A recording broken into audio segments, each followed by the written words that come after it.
হরিমন্দিরে ভক্তদের সুবিধার্থে উত্তর দিনাজপুর জেলার কালিয়াগঞ্জ পঞ্চায়েত সমিতির উদ্যোগে বরুণা গ্রাম পঞ্চায়েতের অধীন অটোয়া পশ্চিমপাড়া নামযোগ্য হরিমন্দিরে 15 ফিন্যান্সের 6,83,000 টাকা ব্যয়ে সুলভ শৌচালয়ের উদ্বোধন করা হলো। রবিবার ফিতে কেটে ও নারকেল ফাটিয়ে সুলভ শৌচালয়ের উদ্বোধন করেন পঞ্চায়েত সমিতির সভাপতি হিরণময় সরকার, গ্রাম পঞ্চায়েতের উপপ্রধান রবীন্দ্রনাথ সরকার, বিশিষ্ট সমাজসেবী দুলাল রায় সহ অন্যান্য জনপ্রতিনিধিরা।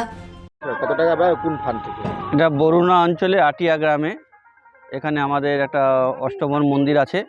তো এখানকার অষ্টমন কমিটি থেকে আমাদের গ্রাম পঞ্চায়েতের মেম্বার যে মুস্তাক আছে এবং এখানে সুপেন্দা আছে, সবাই আছে, যা দীর্ঘদিন ধরে দাবি করেছিল যে একটা এখানে পায়খানা বাথরুম করে দেওয়ার জন্য। এখানে অনেক কৃষ্ণ ভক্তরা যারা আছে তাদের সমস্যা হয় একটু, তাই কালিয়াগঞ্জ পঞ্চায়েত সমিতি 15 ফিন্যান্স থেকে আমরা 6,83,000 টাকা ব্যয়ে এখানে একটা কমিউনিটি পায়খানা বাথরুমের ব্যবস্থা করে দিয়েছি।